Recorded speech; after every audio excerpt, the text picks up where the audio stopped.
Très bien, j'ai laissé le temps à tout le monde d'arriver. Et donc, nous partons ce soir en Inde. Voilà, je vous amène en Inde et vous allez voir, toujours dans la tradition de ces églises syriaques orientales, vous allez voir la complexité aujourd'hui de cette chrétienté indienne.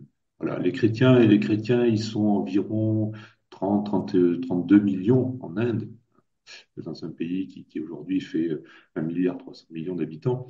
Voilà, donc c'est quoi? C'est en gros entre 2 et 2,5% de la population. Et très bien répartis, en fait. Ce sont tous les États du sud de l'Inde, surtout, hein, le Kerala, le Karnataka, Goa, bien sûr, le Tamil Nadu, voilà, tous ces États du sud, et puis aussi quelques diasporas dans les États du nord. Voilà. Sur ces 31 ou 32 millions de chrétiens en Inde, il y en a 17 millions environ qui sont catholiques et, euh, et qui d'ailleurs font beaucoup, parce que vous savez qu'il y a énormément d'hôpitaux par des chrétiens, et notamment par des catholiques. Il y a 25 000 établissements scolaires qui sont tenus par des chrétiens.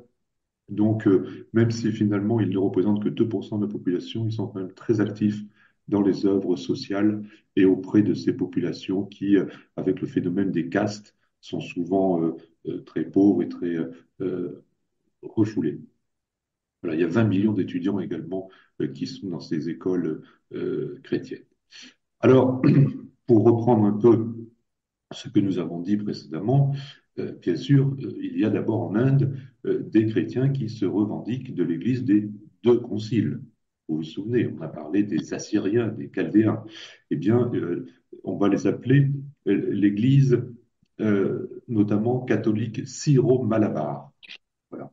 C'est alors Malabar en fait ça veut dire en gros Kerala, hein. C'est un terme que je vais utiliser plusieurs fois.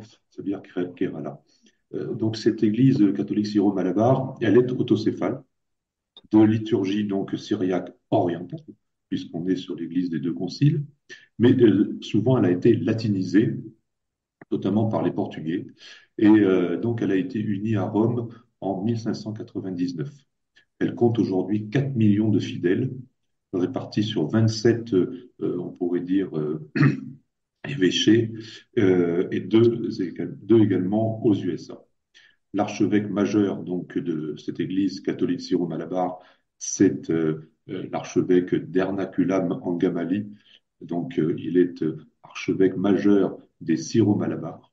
Il réside à Cochin et il s'appelle Raphaël Tatil. Voilà. Il y a également, et euh, c'est spécifique, cette église, beaucoup de religieuses chez les catholiques syro-malabars. Malheureusement, c'est une église qui fait l'objet de beaucoup de schismes internes. C'est-à-dire que, bon, certes, elle a été latinisée, mais beaucoup de membres veulent revenir donc à un rite plus en langue locale, voire même, quelquefois même carrément en syriaque, hein, et donc veulent quitter cette union avec Rome. Alors, on avait donc l'église des deux conciles, et puis donc nous avons appris qu'il y avait l'église des trois conciles. Cette église des trois conciles, on a appelé aussi l'église pré-chalcédonienne. Donc, eh bien, elle est représentée en Inde de façon très très importante, hein, et beaucoup de Malabars ont rejoint donc les Jacobites, les Syriaques des trois conciles. Et c'est à ce moment-là qu'on les a appelés les Malankars. Voilà. Donc, Malankars, ce sont des Malabars jacobites. Euh, donc, nous avions parlé d'une église syriaque orthodoxe. Eh bien, nous allons avoir en Inde une église Malankar orthodoxe, qui est autocéphale, qui est donc de langue syriaque occidentale, mais aussi de langue indienne. Et dans ces États du Karnataka et du Kerala, on parle le malayalam. Voilà. Donc, les Malankars orthodoxes, ils sont environ 2 millions et demi de fidèles.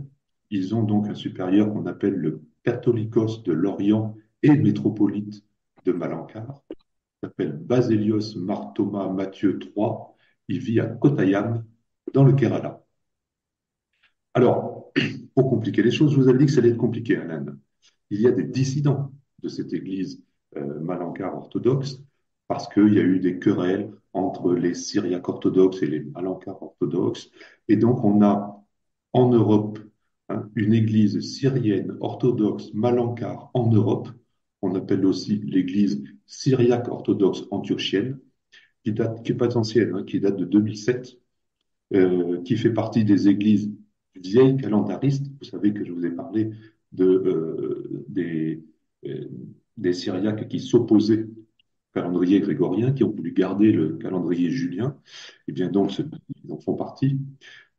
Leur supérieur, c'est un primat qu'on appelle le Mar Severius Mouché Gorgum. Il vit en Allemagne et ils sont environ 20 000 fidèles en Europe et en Afrique. Donc, ils suivent donc une église des trois conciles, une église de rite syriaque occidental, mais malankar. À côté de ces églises, donc ici, on a une église, bien sûr, syro-malankar catholique. Comme toujours, il y a dans les dissidents de ces églises orthodoxes jacobites des gens qui reviennent à Rome. Donc, on a une église syro-malankar catholique parce que dans les années 1930, une fraction donc s'est rattachée à Rome. Ils sont aujourd'hui environ 450 000 fidèles. Sa béatitude, Isaac Mar Klimis Tutunkal, archevêque majeur de Trivandrum. Trivandrum, c'est une grande ville du Kerala. Et donc, il y a aussi le cardinal Basilio Klimis, donc, qui est leur supérieur.